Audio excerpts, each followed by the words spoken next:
Hey, what's going on, everybody? Welcome to Highlight Sports.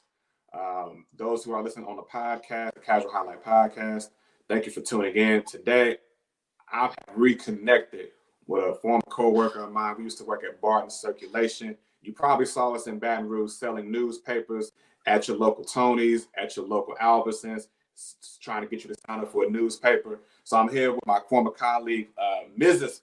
Fallon Buckner-Ward. She currently coaches basketball, has done other great things in the world of sports, also used to play soccer at LSU. Fallon, what's going on with you? How you been doing, man? Our life is great. Things have been going on well, despite the circumstances, despite all the turmoil that's going on in the world. I myself nor my family have any complaints. Right. It's been a long time. It has been a long time. Before the show, and we was talking about our kids and life in general. And man, it's just so good to see you, man. It's been a while, so it's good talking to you. But I'm doing all right. Moved back up here to the great state of Kansas about 2.5. No, it's been 3 years now since I've been back to Kansas City area. So awesome. Kansas. Yeah, no place like home. No pun intended, right? Yeah. So tell the casual highlight audience / the highlight sports audience just a little bit about you. Well, you kind of did it in the introduction. I am a former LSU soccer athlete. I'm just a former athlete, period, since I was about 7 years old was when athletics for me started. And then I moved into high school athletics for the most part, and then finished up my career in collegiate athletics. These days now, you're talking, I won't give away my age, but some decades later, and I'm still very much so involved in sports, but from a different perspective, from a coaching perspective and from a parental perspective. So, basketball, track, soccer, softball, volleyball, football, for the most part, baseball, all those sports have been much of a conduit for myself and for my family. More so now, it acts as a conduit for me and my children. It's because it's what we all enjoy, and it's kind of what brings us together. Right on. So you could say that sports has been just the fabric of your entire life. Like growing up, you played a lot of sports. Is it true, like you played football outside with the boys and got muddy and? Yeah, absolutely. I'm from a small town just north of Lafayette called Carencro, Louisiana. And, like I said, just growing up in more of a country type of setting, you had to make fun for yourself. You were told to go outside. You were told to go and play. You were active, and activity was just a natural fabric, as you would say, part of your life. We played football where the house was a base or out of bounds, and the ditch was base or out of bounds. And we're talking tackle football. My sister and I were the only two girls that actually grew up on our street. And so we either played with each other or we played with the boys from down the street. That's what it was. We lived at the beginning of our street, and toward the middle of our street were two boys. Toward the end of the street were four boys. So if and we're talking about a 2-street neighborhood here. Mm-hmm. So, but if you're talking about kids in the neighborhood, for the most part, girls, it was just my sister and I. And so, our friends were boys. So we grew up, underneath that status quo title of tomboy. That's just what we were, and that was okay then. It was never, any sort of judgment or anything. We played. We were kids, Man, wow. So yeah, you seen everything, played all the sports and stuff, and just being a kid, and probably we could say, without giving your age, the last of the dying breed of using your imagination, shall we say? Because now kids have so many different toys and technology. They want to stay in the house. You're like, man, go outside and go play. We didn't. I grew up. I had Legos and stuff. Right. So I'm building things up using my imagination in there playing with Legos. But it's just different age and different generations. But goal is keeping them active. So that's dope of being able to see all the different sports and stuff growing up. That's awesome. Yep. So you played Division I soccer. and you played at LSU. Tell us about your experience. Like, how did you decide to go to LSU for playing soccer?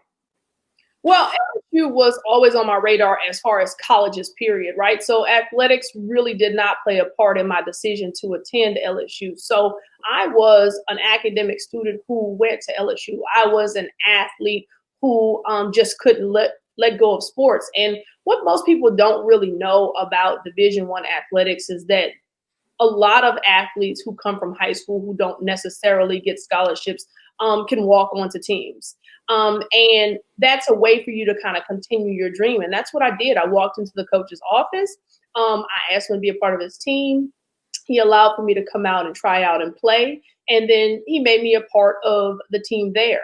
And so you get the training, you get the academics, you get the, the pleasure of being able to go to Ole Miss and being able to go to Mississippi State and Georgia and Florida and Tennessee and play against those clubs and then other clubs that are outside of the SEC as well. So you have all of the joys of any other collegiate athlete. And so that experience in itself, it's just different. So, you have, like I said, you have several athletes who leave high school, and once they leave high school, athletics for them is over, it's done. And then you have some athletes who, they'll get the full rides, the full scholarships. Some of them will get a partial scholarship. Some of them will get an athletic scholarship with a preferred walk-on spot. But I think it's totally up to the athlete if you want to make the decision to continue to play at a Division I level or a D2 or a JUCO or a community college, but that's on you. But as far as LSU is concerned, LSU was my first, last, and only choice for college academics. So the opportunity to play soccer was just lanyap. It just added to my experience while I was there. I made so many great friends in all realms of athletics. At the time, I call it the golden years when I was at LSU. That's when, Marcus Spears played football there, and Rohan Davey, and all those other great athletes that were there that some of them you see now, commentating on SEC Network or for ESPN.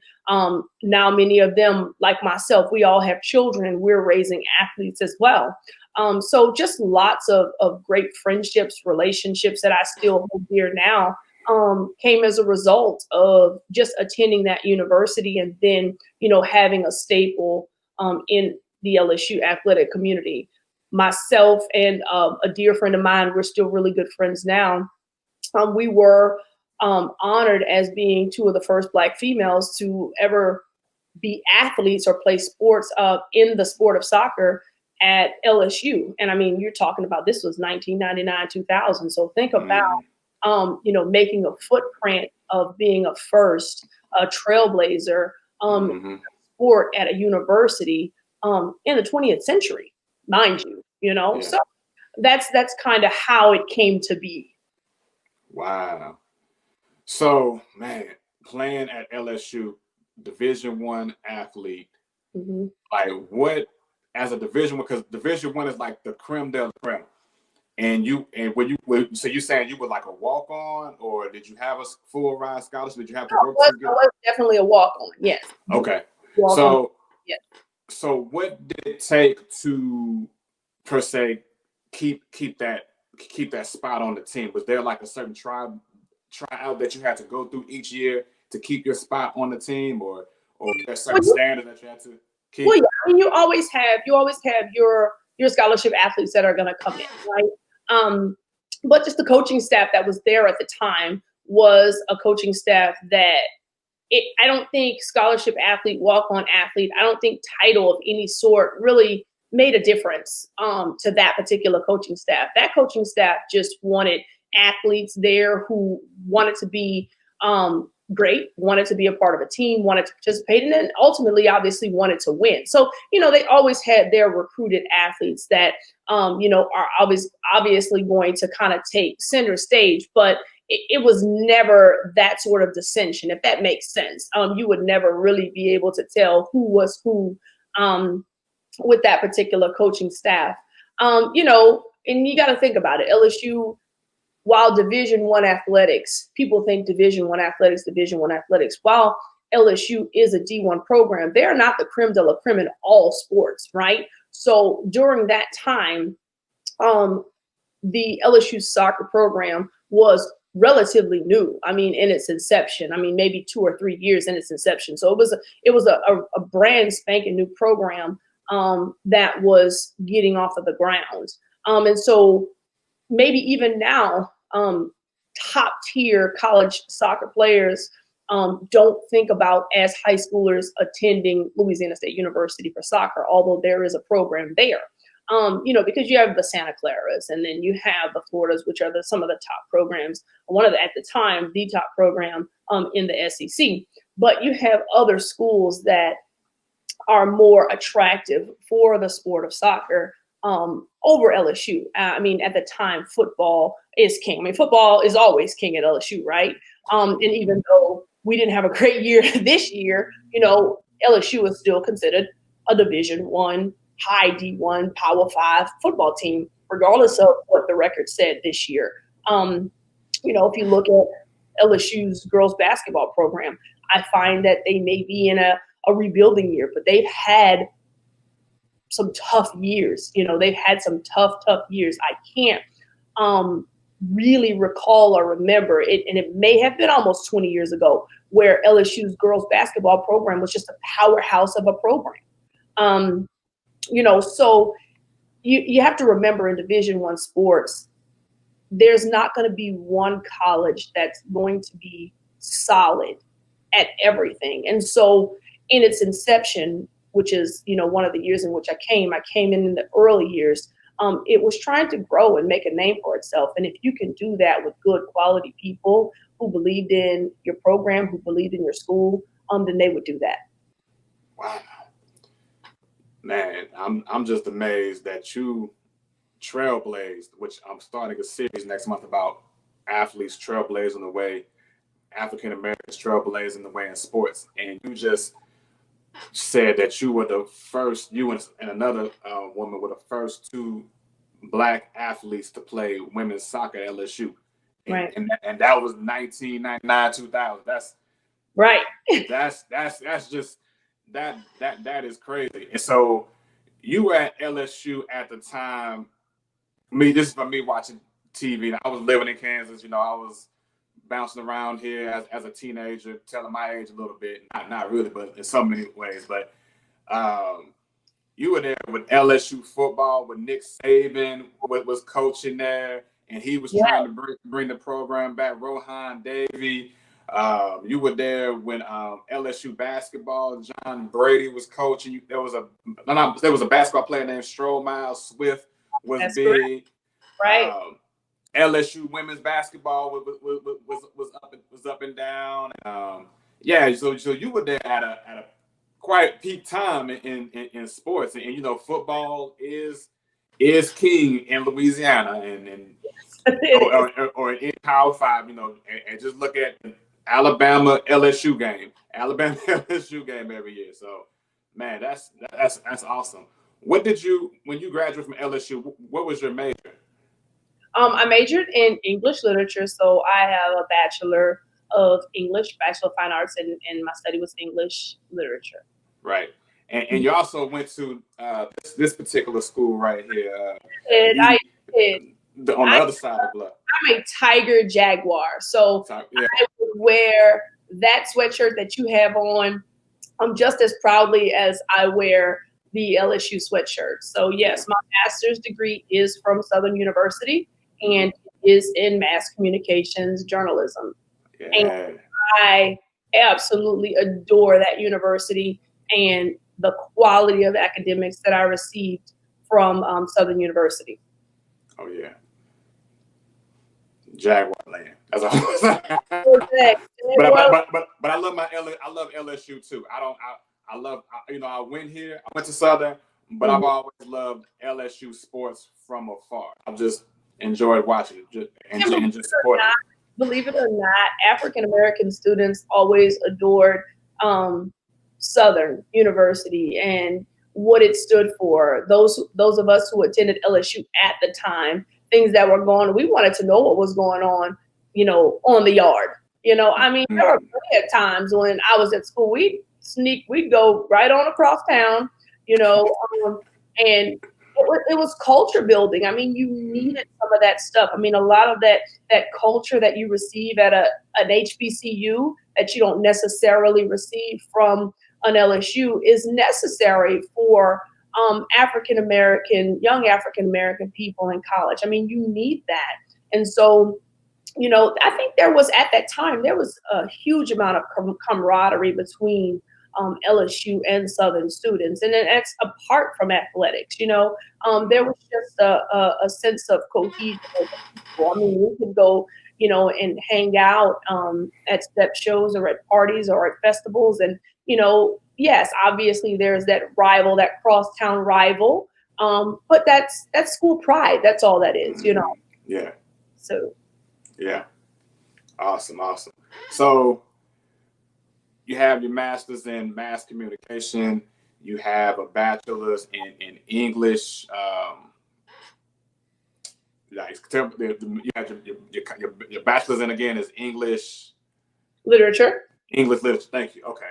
But you decide to get into working for the Louisiana High School Athletic Association. Right. You did that for 2 years. Correct. What got you into working with high school athletes on the state level?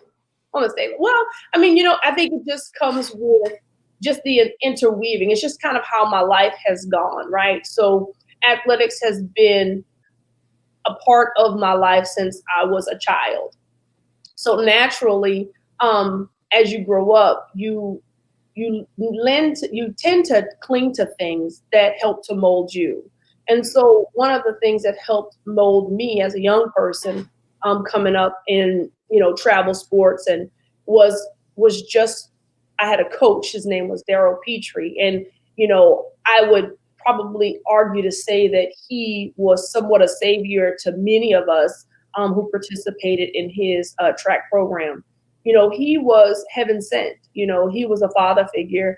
But I think what was gained from my time participating under a coach of that magnitude was that sense of, what, I need to do what he did for me, for somebody else. So it was that sense of being able to pay it forward. So I got into high school coaching, and my first opportunity to become a high school coach was at Lutcher High School in a town called Lutcher, Louisiana, St. James Parish, which is where I'm currently employed now as well. And there I was a girls' high school basketball coach. And you know what? Our girls' high school basketball program, the school didn't have a history for basketball, and it was something that you had to see through. It was something that you had to grow from its infantile stage until, you see it manifest into something great. And, I had some really good athletes come up through that program in my time there. But just as a natural leader, I find that leadership is something that is innate. It's something that's built into people. Not everybody has the quality or desire to go into some form of leadership. That's why we have teachers, and that's why we have principals. That's why we have congressmen, and that's why we have a president. Someone always desires upper management or upper leadership. So just in my time as a coach, I began to yearn for leadership. And so the opportunity posed itself. I mean, they posted a position. I submitted my resume. I applied and interviewed for the position, and I was selected. So that's how that story of my life came to be. If you say you're going to do something, or if you say you want something, or if you have a desire, you go for it. I had plenty of people ask me many of times, how did you get that job? And the answer was simple. I applied for it. That's it. You went after it, you saw it, and I'm gonna go get it. And I went and got it. And thankfully, that was a great time in my life. As it was shorter than I would have liked it to be. I mean, obviously it was somewhere where I would have, liked to have experienced a bit more of longevity, because it was a truly enjoyable job. It was an opportunity to meet some great people, work with some wonderful people. I mean, we have over 300 high schools in the state of Louisiana, and just to see how these schools run their programs and see, there's obviously disparities in some areas where, I came from a school where they had everything. I mean, I had no idea that not every school, not every high school had access to an athletic trainer. I had no idea. I just thought that was a privilege. I thought that was a must. I thought that was something that had to have happened, but it's not true. I wasn't aware, that there were high schools that some of them may have less than 100 students in a high school, and that makes up what constitutes a high school. There were parts of the state that I had never heard of in my entire life, little towns and little cities, and little establishments that, I had no idea they existed. So, I learned the geography of the land. I learned the nature of the people. I learned the passions and the hearts of the coaches. And there you begin to see people and really get to know people and really understand kind of what makes them move. And, and that's when you see these wonderful athletes and these wonderful kids come from these small places or these large places. When you meet and talk and work with their coaches, you understand where some of them come from. You understand their hearts, you understand their desires, and you understand why they have certain drives. And I'm talking about good, bad, and ugly. I mean, if you meet a team that attitude-wise is absolutely horrible, they have no moral values, they can be nasty in the field of play. Well, likewise, when you meet their coach, you understand why. So it was just a great opportunity. It was an opportunity for me to meet some people on the national level, to understand that there's a National Federation of High School Sports, and what people are doing in high school sports in other states is phenomenal. The amount of attention, the amount of love, the amount of passion and drive that goes into high school sports, and I'm talking from the earliest inception, from the bottom of the bottom. And I'm talking about, parent volunteers. I even, they have people who coach at high school sports and they don't even receive a stipend for it. They are just doing it because they're paying it forward to the kids, so it was really interesting to see, how much of an impact high school sports has on the lives of young people, and for many of them, that was their bookend, so that was, high school sports is where sports life for them stopped, and then the rest of their journey started. So it was a very interesting, wonderful time in my life. Again, like I said, ended a bit earlier than I would have liked it to, because I truly enjoyed myself there. But I'm a firm believer that, whatever God has for you, and your steps are ordered. And so I'm excited to embark on the next chapters of my life. Wow. It's funny, you was talking about the coaches were doing it just for the love of the game, just enjoying being around, giving back to the community. You don't find that too often. That coaches is, because coaching is an extension of teaching, in my opinion. It is. And to just do it because they love being around the sport and they love, man, that's passionate. And I will tell you this, it's probably done more often than it's not done. It's just not talked about as much, right? So we only give attention and air to things that are, I guess, what people would call newsworthy or interesting, right? Mm-hmm. But there are more people that are out here doing good for just the love of than there are people that are doing it just for maybe the desire to win or the desire for status. Most people who are involved, especially educators and coaches, they are involved for the one stakeholder that's the most important, and that's the children, that's the students, that's the athletes, that's the kids. So, like I said, it does happen more often than not. I think it's just not as publicized, talked about as much as maybe something negative, for lack of a better. Got you. So you leave working on the high school level working with all of the schools in the state of Louisiana, and now you're coaching and you're an assistant basketball coach. And tell us a little bit about that. How did you get into coaching women's basketball? And you even do a little bit of AAU coaching as well. Yeah, I do a lot of bit of AAU coaching.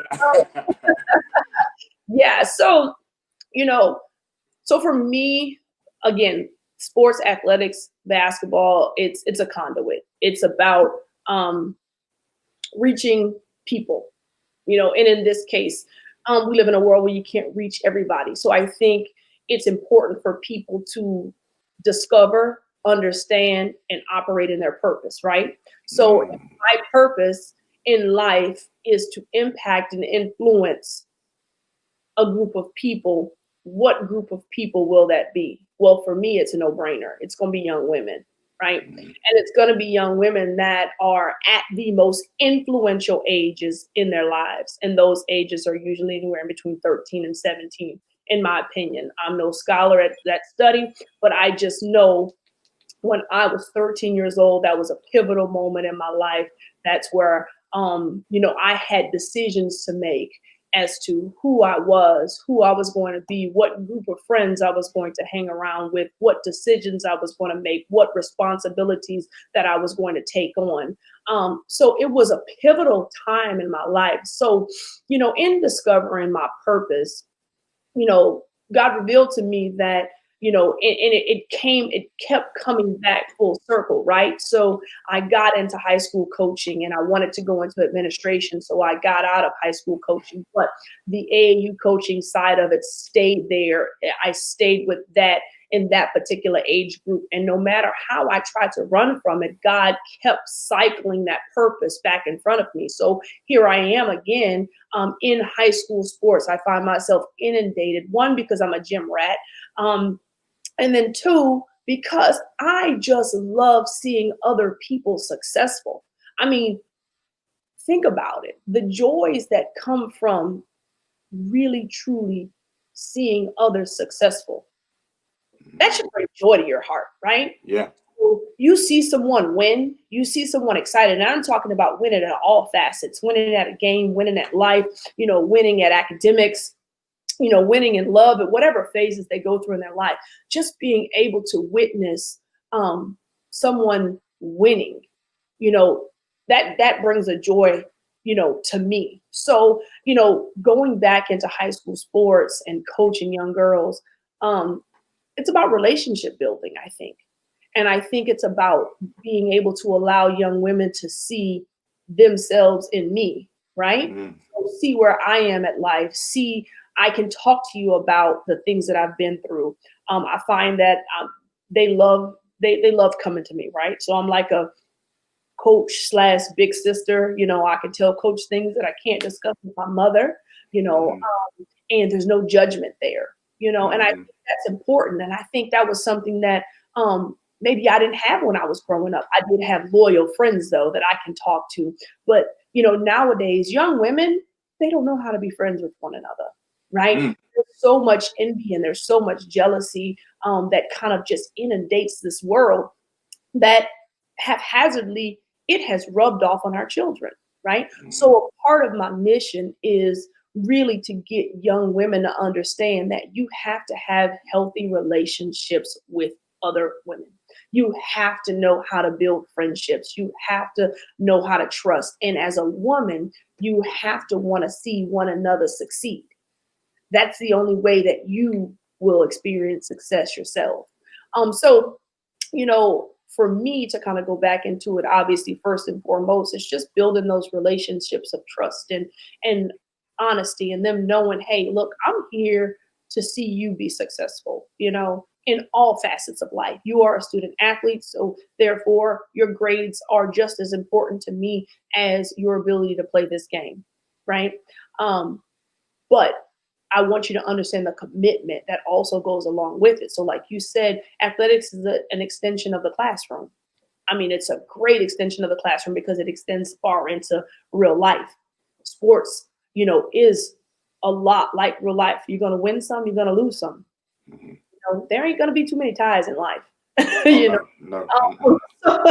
You're going to win or you're going to lose. And I think understanding that factor, but more so understanding the how do I accept rejection? How do I take rejection? How do I excel? How do I bask in glory? How do I do that gracefully? How do I do that humbly?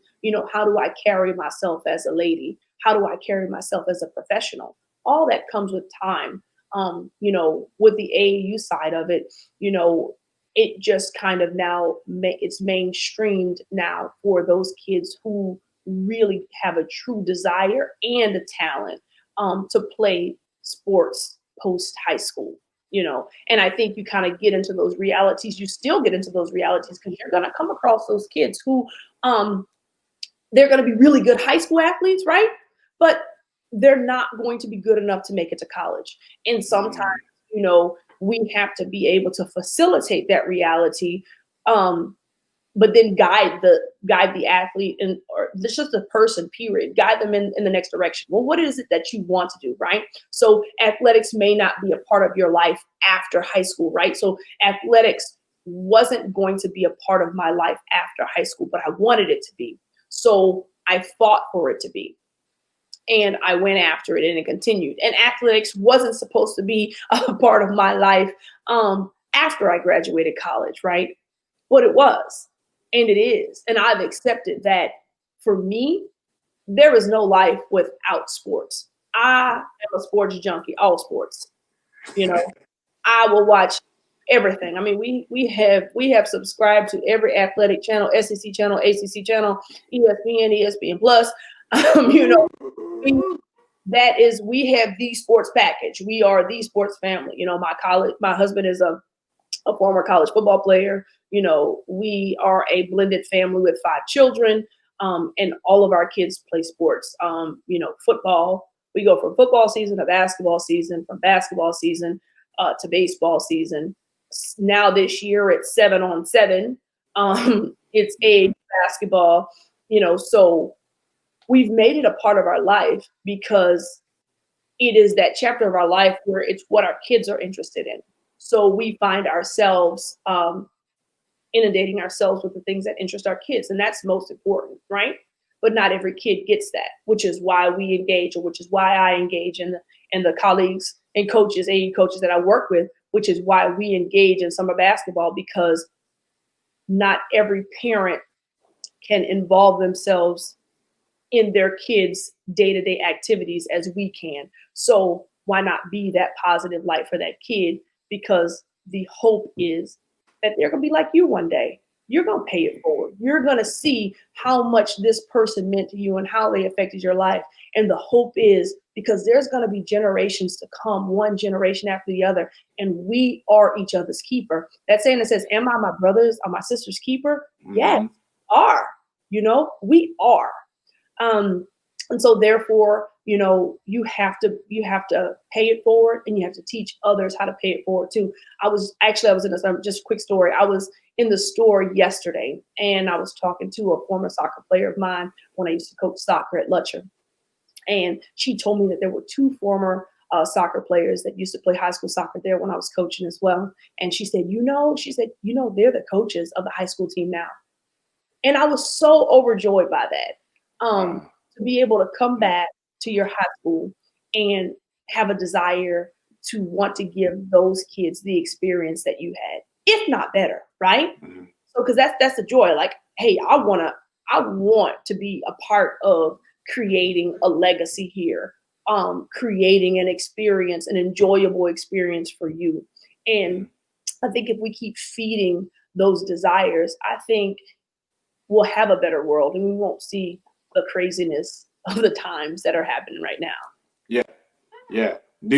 Just to add to that, about you said influential and impactful. You was talking about 13 is that key age. I'm about to put a device up and show you something. Do you think that and this particular device right here that I'm holding up can sometimes be more influential than you as a coach? Sometimes because they see all the things on social media. There's the No, Instagram. definitely not. I mean, if you allow it to be, it will, right? Mm-hmm. So that device is what I like to call a necessary evil, right? Mm-hmm. Necessary. Necessary.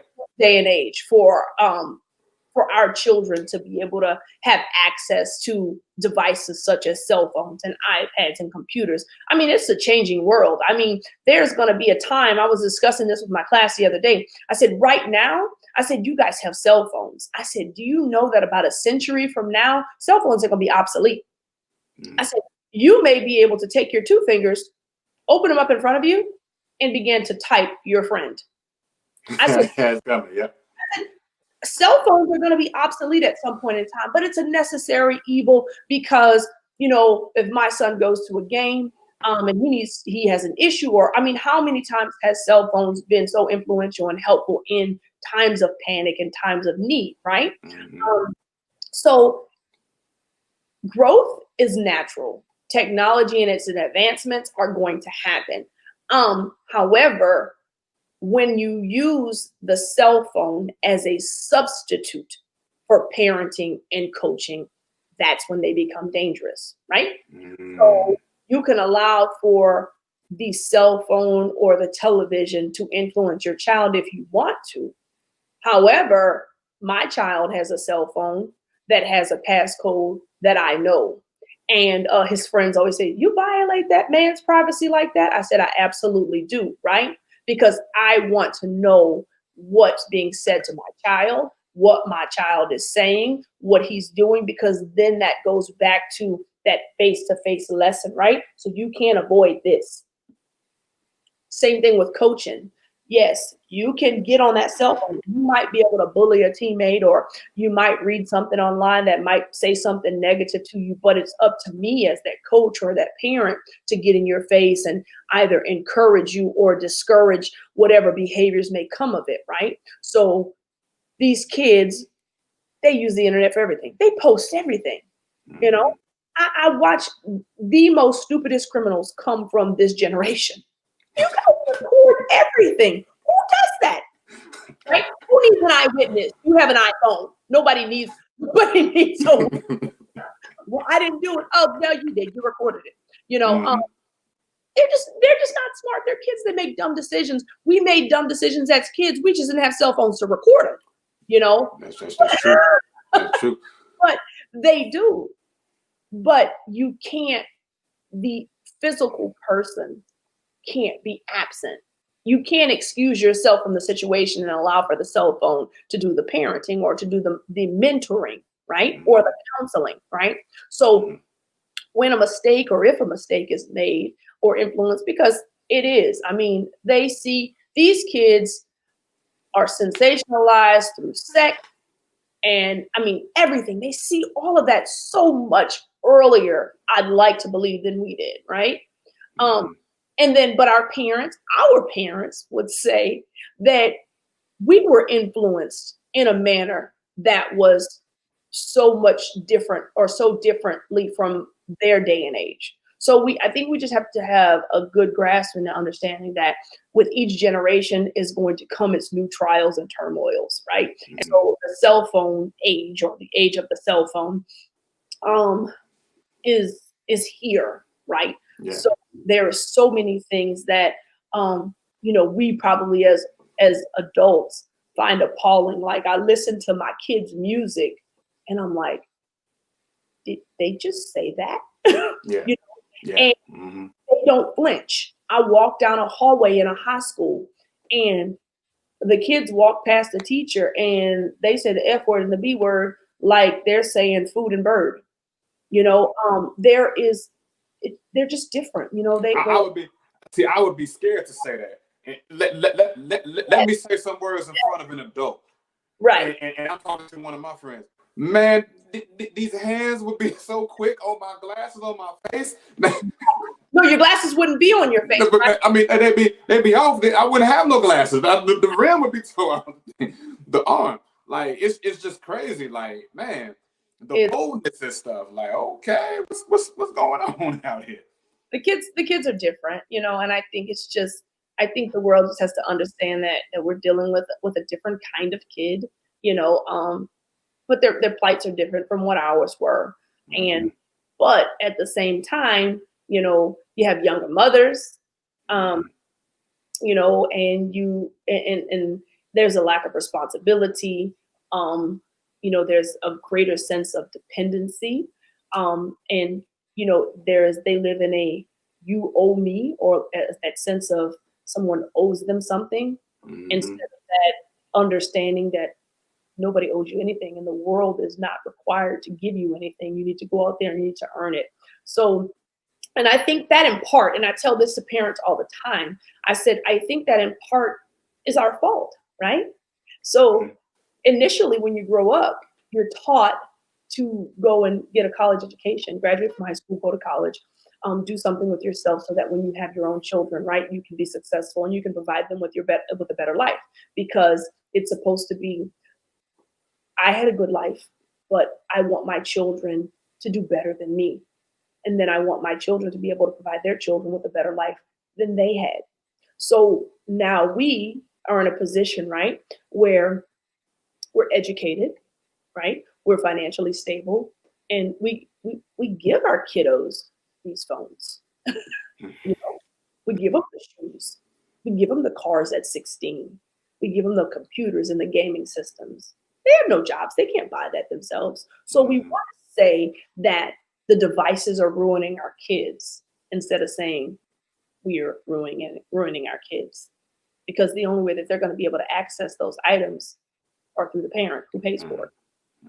So, you know, there's more than one way to skin a cat, but you know, again, it's I think it's just what you allow, you know. Yes, indeed. You have brought the word. You have brought exaltation, and then some. You know, what my offering. I love it. I love it. Altar call. Altar call, yeah. We got the oil. Yeah, amen. But I want to definitely jump into about, because we it's been a crazy 2020. We've already kicked off a crazy 2021. Just like how has your coaching changed since the times that we've been in, with the pandemic, with the stuff with the George Floyd situation? We got to even go back to Alton Sterling, and we got to go back to Trayvon. Has your coaching changed in a way since this pandemic's gone to a different level? Well, I think definitely protocols. So those are two different things, right? That will alter athletics, period, if they have an effect on athletics. COVID obviously changed the world. It changed how we operate daily. We wear masks when we go out. You have to be mindful and cognizant of your distance from other people. You know, we are not a world that is used to socially distancing. Like, do we like our social space, like, right, our personal space? Sure. But we are not, or have not been, opposed to having people in our personal space, because we are a social world. That is society, clear-cut definition, right? But to have to purposefully be antisocial, right? Yeah. To distance yourself from people is not natural, right? In fact, people who were antisocial, you almost looked at them side-eyed. He's antisocial. He's antisocial. You know, how people not interact with other people. But COVID inadvertently caused us to do that, right? But there were some, obviously, the horrible sides of COVID are the millions of deaths and the billions of cases and the worldwide pandemonium that was sent out because of COVID. And so, yes, coaching wise, your protocols have to change. You have to be mindful of CDC recommendations. You have to be mindful that you are ultimately responsible for the health and well-being of the athletes that you encounter. So there are things that, protocols that you have to put in place, and you have to make them aware. I mean, those are those conversations. If you have positive cases within the organization, you have to have those conversations. You have to keep everyone well informed. Taking a vacation is not as easy as it once used to be. So, you have to let parents know, hey, while I know vacation is a thing of the past, if you take a vacation, you have to let us know, because, we want you to quarantine for at least 14 days in case the virus manifests. That doesn't mean that you're going to have a positive case, but we want to be safe, and you want to take those precautions. So, as a coach, your sense of responsibility is now heightened because of the pandemic. Because now, yes, when a student athlete is in your custody, and you're responsible for them, at one point it was just, if we're on the bus, I'm responsible if I'm driving the bus. So I have to make sure I take care of them. If we go on a trip, hey, you guys, y'all are in my care. Your parents are trusting you with me. So, I need to return you in one piece. So I need you guys to, behave accordingly, act accordingly, stay together, those types of things. Well, now if you decide to continue to participate in sports, all those social activities go out the window. It is, you're at the hotel, you go to your game, you come back to the hotel. You have to inform us when you leave. Have you been in contact with somebody? You have to do contact tracing. You have to send out protocols. So yeah, I just think just a level of precaution and how you operate from a medical standpoint has changed. Now, coaching style wise, how you coach and how you implement your game plans and how you teach skills, none of that really changes. A coach is going to be a coach now. One day you can have your whole team, and I've seen this in high school sports. One day you can have your entire team at practice, and the next day you're on quarantine for 14 days because you just played a game and you came in contact with. The team had to be quarantined because they had a positive test for COVID. So I think that's something that the world has not seen before, as it relates to sports. So where we're used to seeing maybe 32, 34 basketball game seasons, some teams will be lucky if they get 16 games in this season. It's just, yeah. And again, it's just a sign of the times, it's one of those things that's happening. And you just kind of go with it, until they get this COVID thing under control. And we got to trust our doctors. We have to trust science. We have to trust medicine. Until all of that is under control, that's just, we have to take those precautions to keep everybody safe. But I enjoy the freedoms of a basketball game, a baseball game. I put my mask on. I went to a basketball game yesterday, and I sat at the top by myself, 6 feet in between other people. And I even sent a message out to the AD. I said, "Hey, what's capacity?" He was like, "I'm about to shut it down." I was like, "Okay." I'm looking, and I'm like the epitome of safety, right? So I'm sitting there at the very top of the bleachers, and I'm single-handedly counting everybody across the gym. And then I began to use just round numbers, and I'm kind of zoning out. Okay, that's a group of 10, that's 10, that's 10, until, I think the capacity was like 200. Until I get to that capacity of like 200, I'm like, okay, yeah, we're good, But they took those protocols. You can see outside of the gym, you can see people were waiting, to get in, but they weren't allowed because, we just have capacities. Before, you remember gyms and stadiums were packed.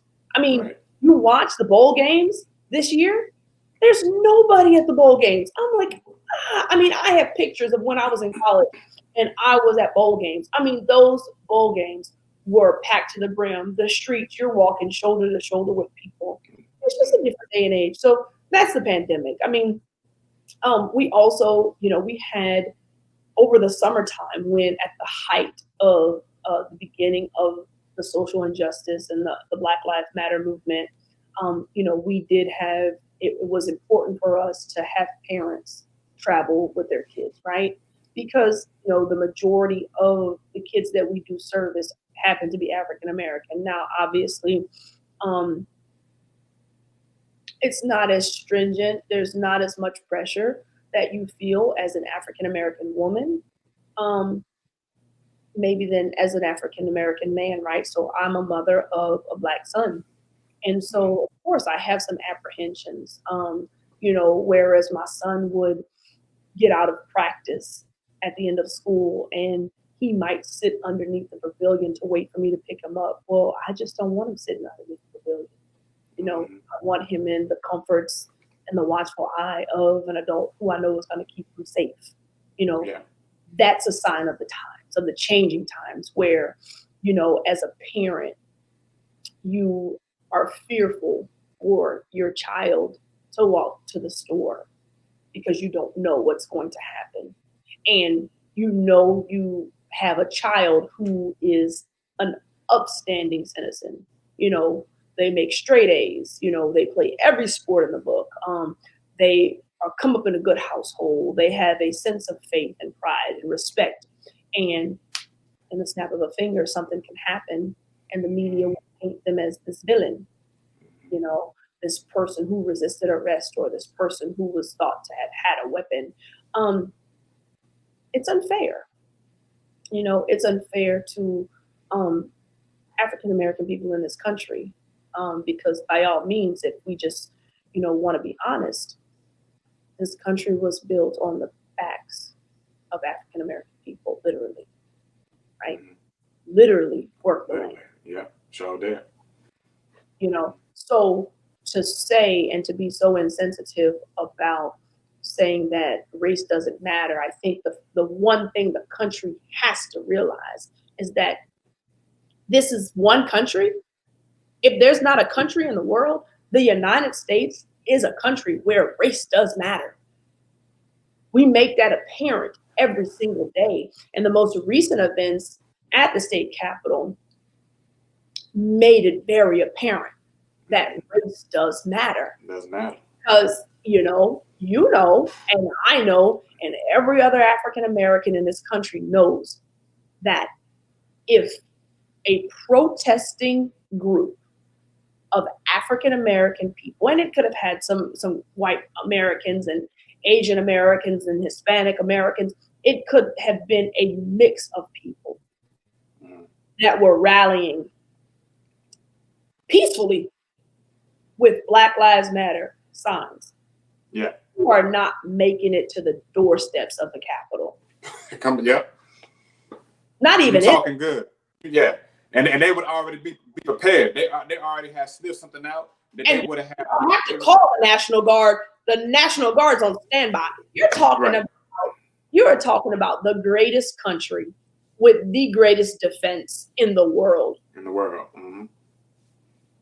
I don't care what side of the aisle you sit on. I don't care who you voted for. I don't care if you're red or blue. I don't care what flags you have hanging in your on your mask or what flags you have hanging from your car, what signs, or I don't care about that. There is not one American person that can sit here morally and say that what happened would have been any different if it were a different group of people.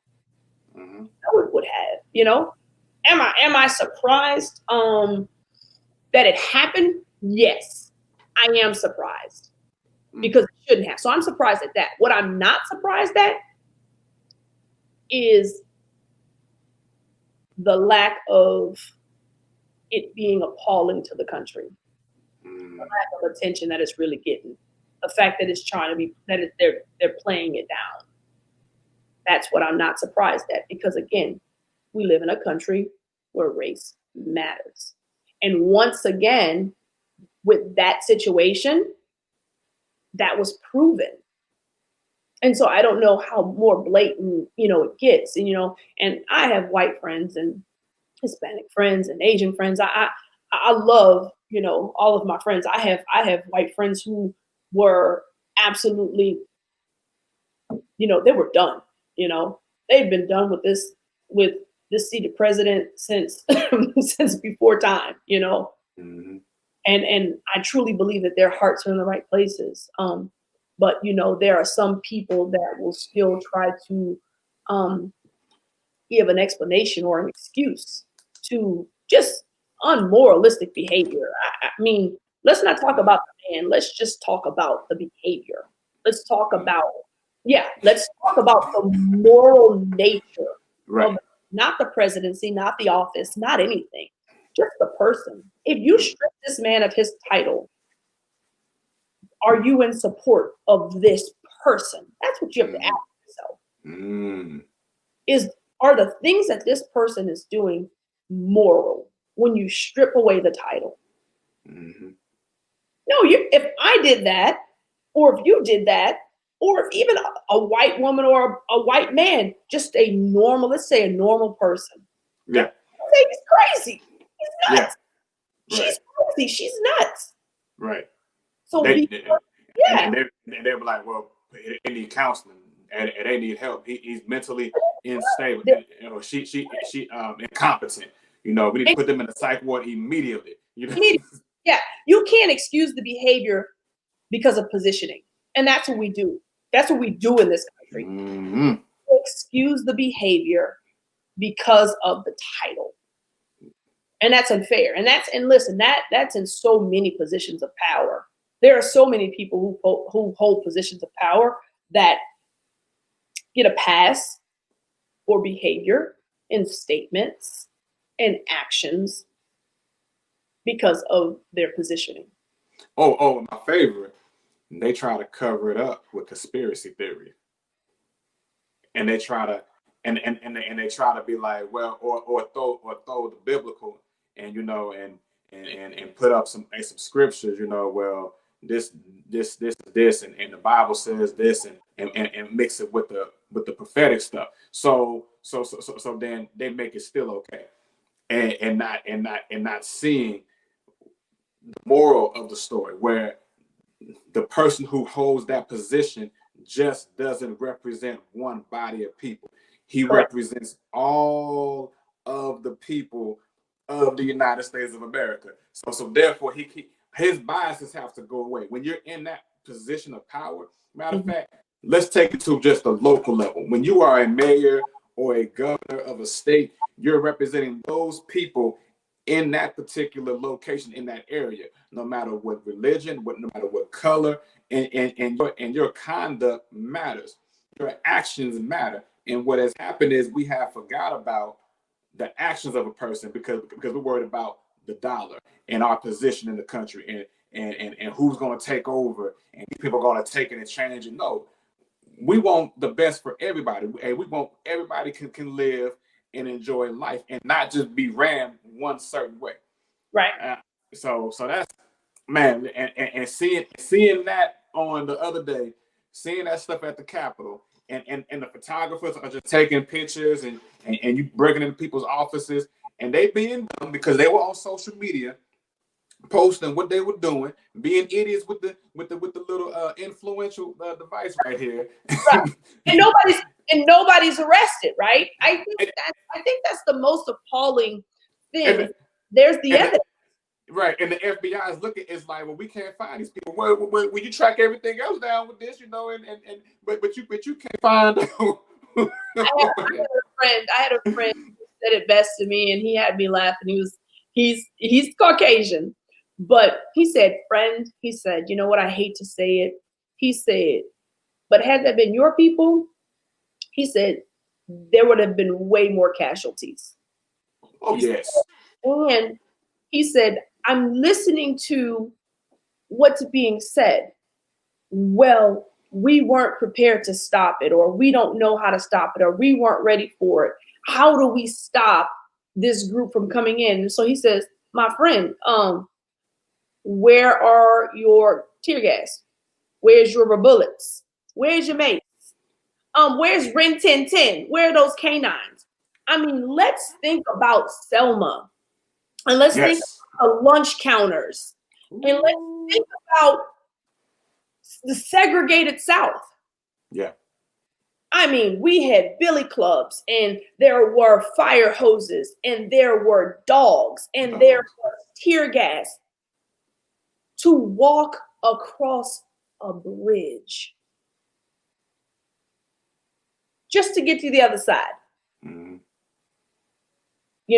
And I recall, in the Black Lives Matter movement, there were several conversations about, I don't understand why they feel the need to loot and damage and damage buildings and damage their cities and burn their cities. I don't see the the gist of that. Like I don't understand it. And for me, I can agree and I understand. I mean, there's no need to loot or steal. There's no need to damage buildings and all this kind of stuff like that. I wouldn't engage in that myself.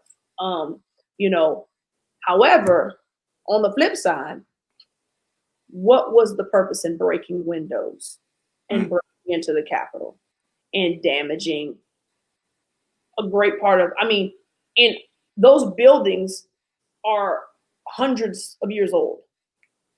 They've never been damaged and broken into or burned or whatever the case may be, or whatever happened. What was the point of that? That's my question. Why? Mm-hmm. And how did a gun get in there? I mean, you can't even go into your local courthouse with keys that are going to set off the alarm. Yeah. How? And I think that's the question. Like nobody should have in that instance with that much security, no one should have lost their life. And I'm not again, I tend not to, if I want to have a good day, I tend not to pay too much attention to the news. Just because there are just so many things in the news that they can bring you down. I mean, I used to work, in television news. I was a television news producer and I loved it. Again, another career path that I absolutely love. I love writing. I love the media. I love it all. But there was a statement in news media that says if it bleeds, it leads. And that makes sense. It says itself, if it's bloody, if it's deadly, it's going to lead your local news. It's going to lead your national news. Mm-hmm. So that led national news. Coronavirus is deadly. It leads national news. It's juicy. Nobody's interested in, the high school girls basketball coach from Louisiana who is looking to change lives of young people. Nobody's interested in the young man who lives in Kansas who wants to bring social awareness to the average fan. Nobody's interested in that because it's not what they would call newsworthy. So that was one of the reasons why, I had to get out of the business because that it takes a toll on you, having to see things like that all the time, having to see during Christmas time, a family is murdered in a house fire or someone's trying to break into someone's house for Christmas presents and, kills everybody in there. I mean, that's, the world is so much more than that. But, at the end of the day, we're all moved by what we see on TV, but next week it'll be something else, right? And the world will do what it does. It'll continue revolving and it'll move on. And I think that's where we have to kind of interject ourselves and say, you know what? Let's not move on from this. Let's really make this a staple in our history. And so I'm glad photographers got images, those still images, because that's now ingrained in our history now. That's a part of this country's history. Are we surprised? No. I mean, look at the images from slavery and the images from the 1950s and the images from segregation and the images of when the AIDS pandemic in the 80s and early 90s and, the women's movement and LGBTQ rights. I mean, it's another staple in our history. It's just sad now because this and the entire world's watching, before maybe your world didn't necessarily have as much access to your flaws, Yeah. You remember how your mom used to say, what goes on in this house stays in this house, Yeah. There is no one lives by that anymore, There's no sense of pride and privacy. It is out there. Right. So I think that's what saddens me, All right, so we're gonna switch gears. We're gonna end the show. We done had Bible study now. We had church on Sunday, and we came back and we had Bible study on Wednesday. Yeah. Now we have First Friday. First Friday. So you mentioned earlier that you and your husband are a huge sports fan, and you grew up Caring Crow, Louisiana, outside of Lafayette. And you told me that you were a big Houston sports fan. Houston Rockets, the Houston Oilers, Houston Comets. Talk about your love for the Houston teams. The Houston team. So, we grew up early age, obviously, Caring Crow, Louisiana. But when it came time for high school, my mom relocated to Houston. And so our early middle school or late middle school years, high school years were in Houston, Texas, Southwest Side, Alief, Texas, Alief Elsick Rams is where I went to high school. So Houston had some really phenomenal sports teams during that time. Again, giving away my age, when the Houston Rockets had Akeem Olajuwon and Clyde Drexler, and they won the NBA championships. And when the Houston Oilers had Warren Moon, when the Houston Astros played in the Astrodome, when the WNBA had just rolled around and Houston had a team with the Comets with Cheryl Swoops and Cynthia Cooper and Kim Perrott. Yeah. Those were the good old days, Houston has a rich tradition of sports, right? U of H is now one of the premier college programs. It's up and coming. They're continually building, but it was always a staple. There's TSU in Third Ward, Texas, so there is rich tradition in sports and in athletics in Houston. So, now, mind you, I am a native Louisianian. So since then, I would like to say that when I was younger, I didn't know any better. But I am a member of Who Dat Nation, and it's all about the Saints right now, and I could care less about any Houston team. So I am a Saints fan through and through. I am an LSU fan through and through. I am a Southern fan through and through. And I sit the fence with the Pelicans. They have yet to kind of really win me over. But I was getting ready to ask you about them because right now I think the way that the Pelicans are playing, I think they got the right coach in there. They do. They got Zion, they got Ingram, and I think Ingram has gone to a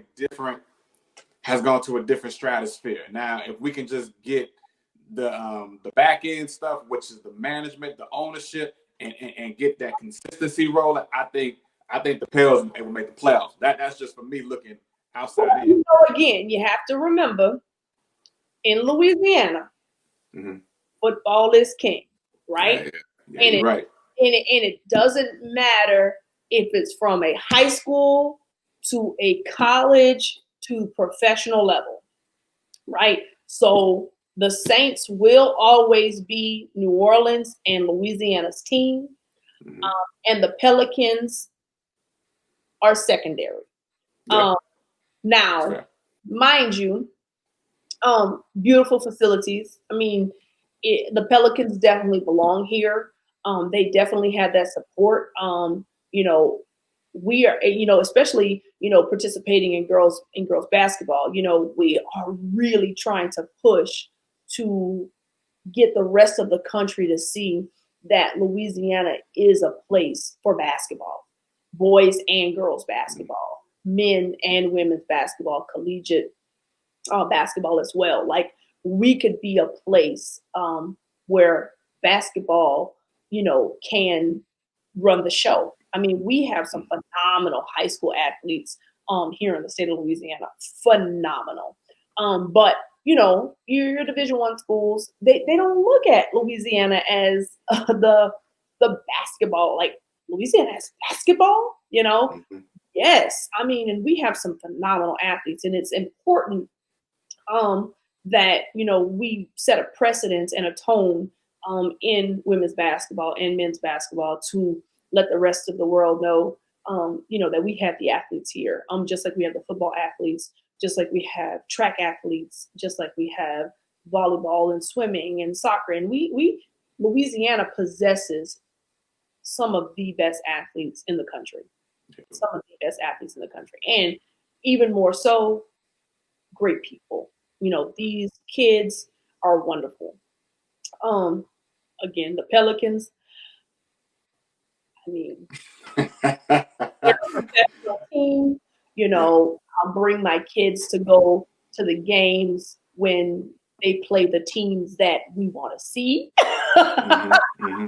If that makes sense. So it's yeah. Y'all ever play Golden State? We'll go to that game. If y'all ever play the Brooklyn Nets, we'll go to that game. So it's kind of like that. I mean, I just haven't been won over yet by the Pelicans. I can't say that I'm a Pelicans fan yet. I would much prefer to go right now. I would go and watch a college basketball game before I think I would go and sit and watch. And I've been to the professional games. I just find that they're more interesting on TV. I find that if you sit in the stadium and watch a basketball game, I've fallen asleep in a Pelicans game before. Ooh. I've fallen asleep. I took a group of kids last year, and we fell asleep. And it was just like, you guys are ready to go. And it's just, it's not interesting. Everybody wants to shoot the 3-ball. Nobody wants to take 1-on-1. Everybody wants to walk up and down the court. It's just not competitive. Like, this is not real. No, he didn't foul you. Keep moving. Get up. Stop crying. Yeah.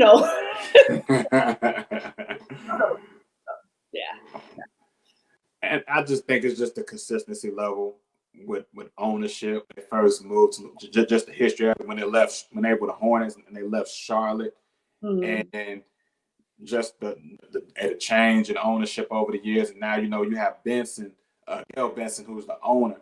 And then when they changed the name, I think now building it up and bringing the right people. You have David Griffin who was in Cleveland, who built a championship team there, and just switching the culture. You have Swin Cash, Tranger Langton in that organization. I think once the culture of winning begins to happen, I think the games will not be born.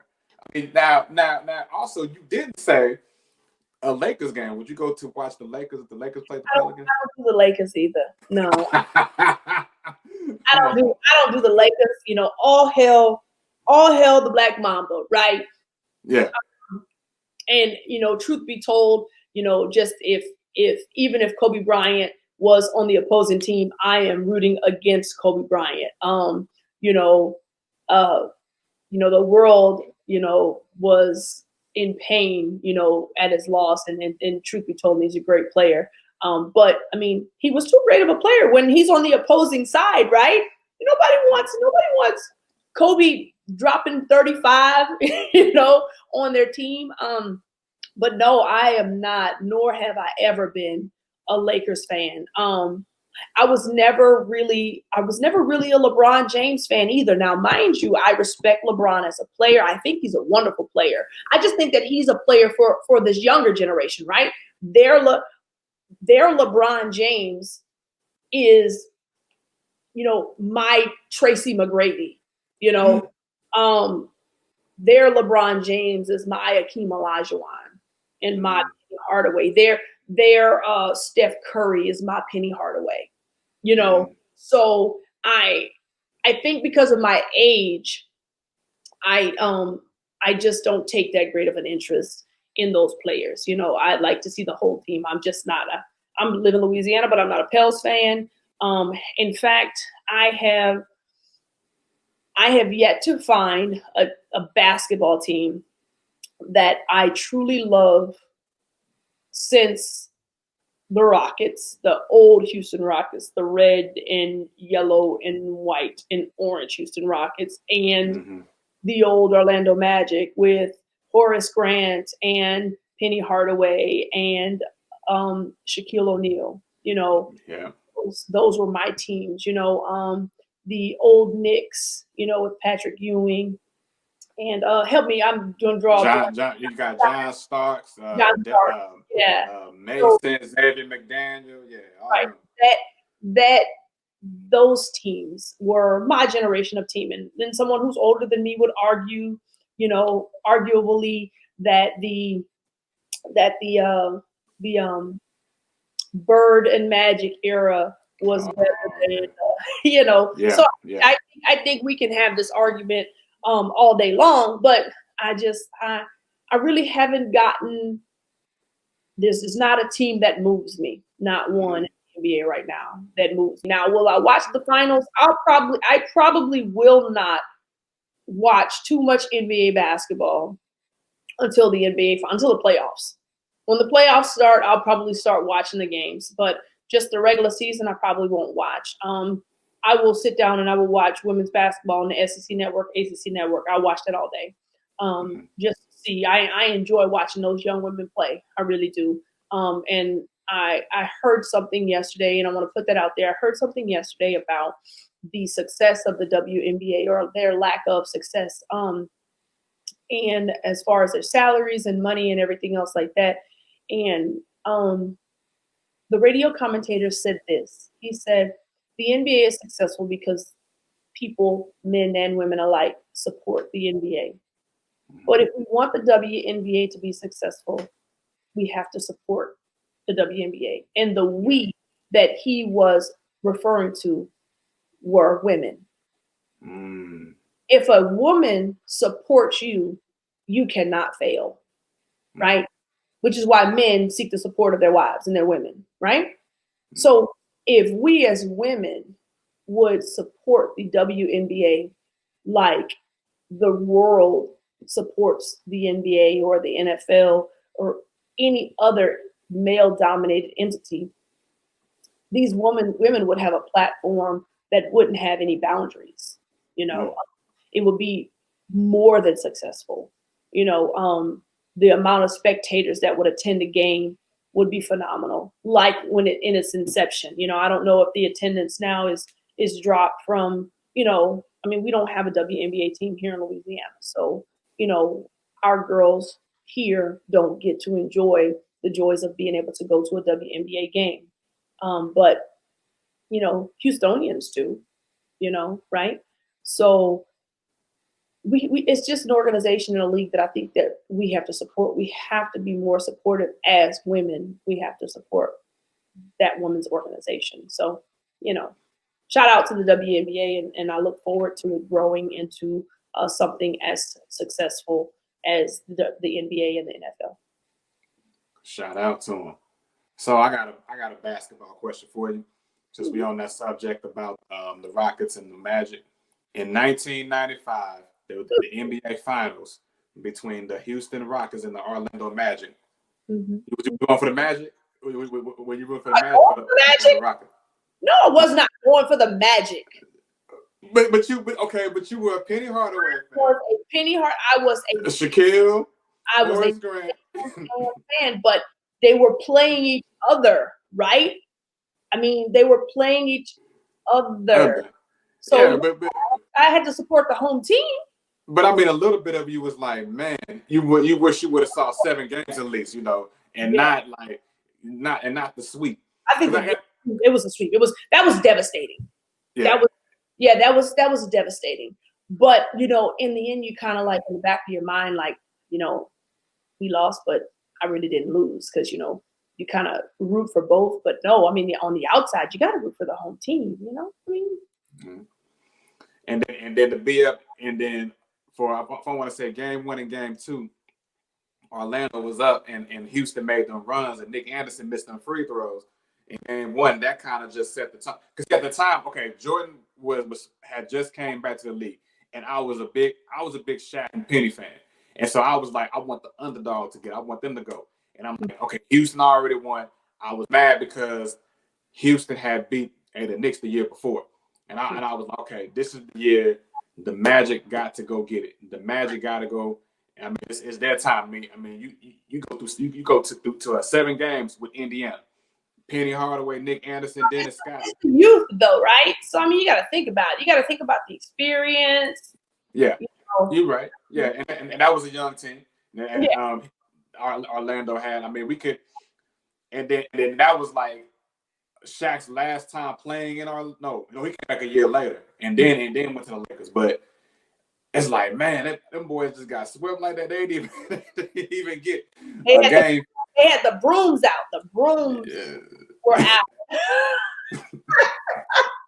I mean, everybody wants to be on the winning side, you know. But again, I think even if you watch stories from that era, they're gonna say that experience versus youth played a big role in how that series ended.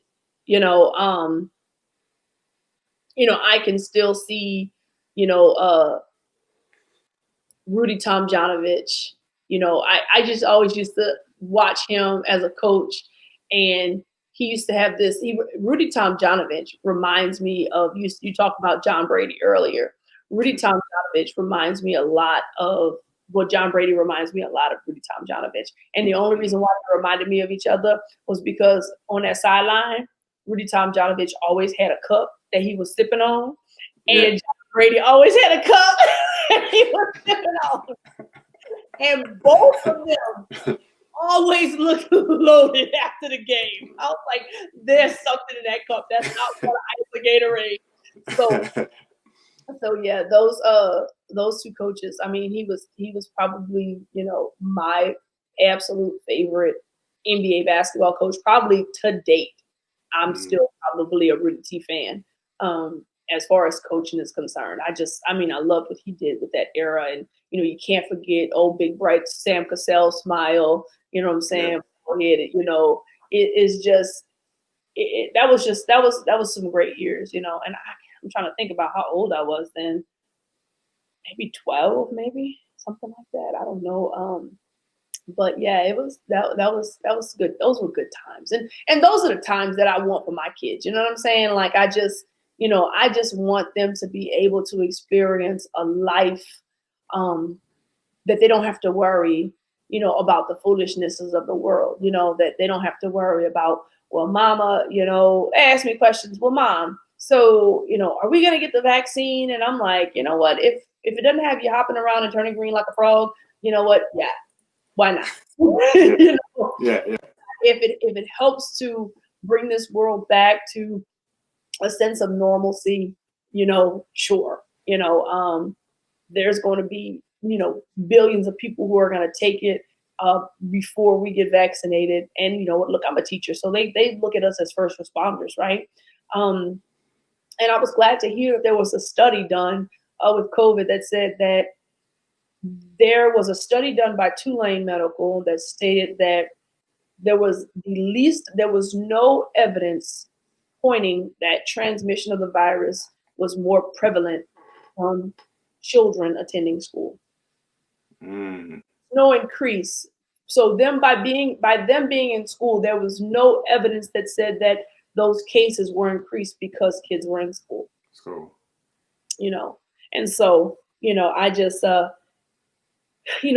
just hope this whole pandemic thing just kind of begins to fade, and we can get back to some sense of normalcy as it relates to just being able to go on with everyday life. But in that same sentence, I hope that people are taking something from this time and learning, how to be better people, better citizens, better sisters and better brothers. Same thing with the whole Black Lives Matter movement.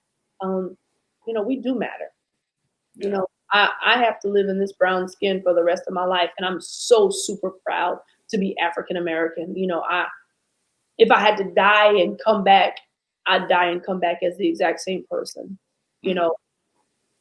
I mean, I am so proud of who I am because I have little ones looking up at me, and they need to know that, there's nothing wrong with you. You are perfect in every way that which God made you, And so, final thoughts, you know. I appreciate it, because I was just going to ask you, leave us with some thoughts, and you just gave us some great thoughts to think about loving yourself and the world, and I just appreciate you for just getting on here and sharing your experience. But I do want to ask you this one last question, though. This is the high five question. Oh. Name me your top 5 favorite players of all time. Top 5. I'm gonna give you my top 5 favorite athletes. Athletes, yeah. Does that athletes. Work? Okay. That'll work. Athletes of all time. Okay. So first and foremost, you cannot not include FloJo, Florence Griffith Joyner, at the top of your list. All right.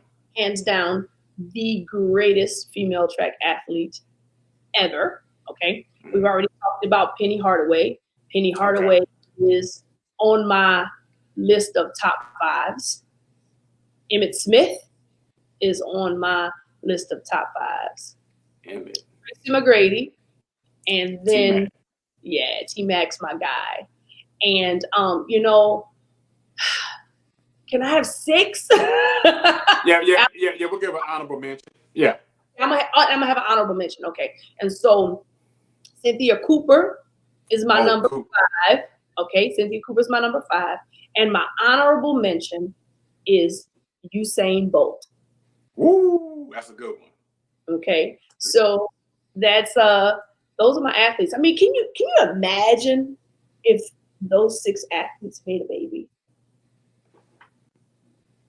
Think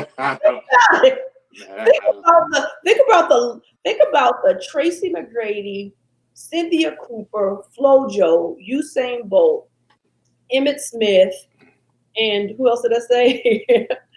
Penny Hardaway. Penny, yeah. Yeah. That baby would be insanely. It'd be either completely awkward because it wouldn't know what to do with the speed, the height, or the skill. Skill, yeah. It would either not work out or it would be just like the perfect blend of the ultimate athlete. So I would call him the good. Who was the villain in the end game? Thanos. I would call him the good. He'd be like a superhero almost. He would be super. I mean, he would be superhero. Yeah, I mean, you take them 6 right there, and all them, and he probably if he was to play any sport, he would just dominate. He would just every shot he make, it would go in. Every dunk. I mean, arguably some of the best athletes in the world. I mean, and dominated their sport. I mean, like I said, somebody else is going to argue another top 5 is better, but those are my top 5. And if they had top 5 athletes, those are my top 5. And if they had a love child, I would love to be that love child's mom or coach. Probably coach, but coach. So that's my top 5. What's your top 5? See, mine. Okay, so mine changes a lot. So so let me tell you mine growing up. So mine growing up were, I had a mix of Kansas City, Louisiana growing up, because I was born in Baton Rouge, but most of my life in Kansas City. Okay. So if you put me on the spot right now, I would have to say Tony Gonzalez, because he brought the work pail, the tight end in the NFL. Tony's young. Okay, Tony, I'll take. Okay, Tony. Okay, I'm gonna give you one. Kevin Garnett would be another person. I had his jersey. Vince Carter, I had his jersey. He was one of my favorite. If I have to go to back to NFL, it'd be Randy Moss. I fell in love with Randy Moss football Thanksgiving Day 1998, and they played against the Cowboys. And he went off. I saw the highlights of him, but watching him Thanksgiving Day, he became one of my favorite players. And then if I have to go the 5th one right now, I would have to. Oh man, I had like 25 lists, but for time's sake, we got to go 5. If I had to go number 5, it would be Warren Moon. Warren Moon, I did have when he was in Minnesota. I watched him a little bit in Houston when I was smaller, but I remember him in Minnesota. Because, as a matter of fact, I had a Minnesota Vikings Warren Moon jersey. So, You know what? I'm some. gonna challenge you to go and see if you can watch like the MLB story on Ken Griffey Jr. Okay. Watch that and send me an email or a message and let me know what you think about that. Ken Griffey. See, I see it's a whole bunch. See, I like Ken. There is a whole bunch, but I'm gonna tell you, there were some things that I found out because now we grew up during the Ken Griffey era, right? Yeah. Not really knowing who Ken Griffey was and the magnitude of his greatness. Like this guy was truly great. Like truly great. I sat down, I recorded it on DVR, and my 14-year-old plays baseball. And my 14-year-old plays in the field. He has this dream to play in the infield, but I like my son playing outfield because there's this new young guy. You might know him. His name is Mookie Betts. Yeah, I know Mookie. Yeah. Mookie is like the man right now in the outfield, right? He's a home run hitter, and he had such a spark to the game. But I watched this documentary on Ken Griffey Jr. and it highlighted his career and his relationship with his father. And I smiled the entire time I watched it. Like just to be able to watch what I would consider to be one of the trailblazers as well. I mean, although we all, Jackie Robinson, that we know the history of that story and how all that came to be, obviously through cinematics today. Not living through that, somebody who lived through that time would have a better understanding of his impact on the game.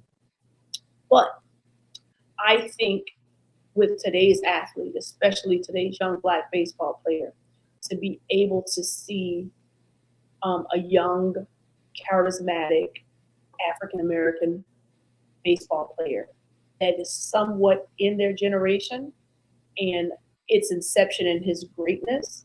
And my son was looking at his T-shirt. He said, "Oh, he's Swingman," and I was like, "Yeah, that's Swingman," And it was a time that, like I said, we're a sports family, so I had already watched the documentary once, and I sat down and I watched it twice with him. And my husband walked through the living room and he sat down and he watched it and he was engaged. And my stepkids, they came in, and everybody was just so enthralled and engaged with this Ken Griffey Jr. story. And I just challenge you to watch it. It was Okay. uplifting. It was enlightening. It made me smile. And there was this little scene where he stated why he would never play for the New York Yankees and why he had such a disdain and a dislike for the Yankees. And I had to rewind that part because it glossed over it so quickly that my son didn't get it. He didn't get the gist of what Junior was saying. And I wanted him to hear the gist of that statement or the injustice that was occurring in baseball at the time because of that statement. So it was really, really good. So I challenge you to go watch it.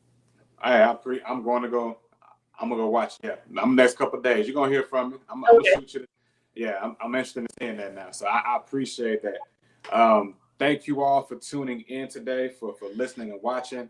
My guest, Mrs. Fallon Buckner-Ward, thank you for being on the show. Yeah. I'll definitely would love for you to come back again on the show. Definitely do like a panel and just talk sports and life, because you have uplifted us today. You have educated, informed us, and inspired us. And that's the three things that we have with the Casual Highlight Podcast as well as Highlight Sports. So I thank you for coming on the show today. You are very welcome. It was a pleasure. It was good seeing you. And look, don't be a stranger. Oh, appreciate it. Thank you. Most definitely. Best of luck to you. Thank you.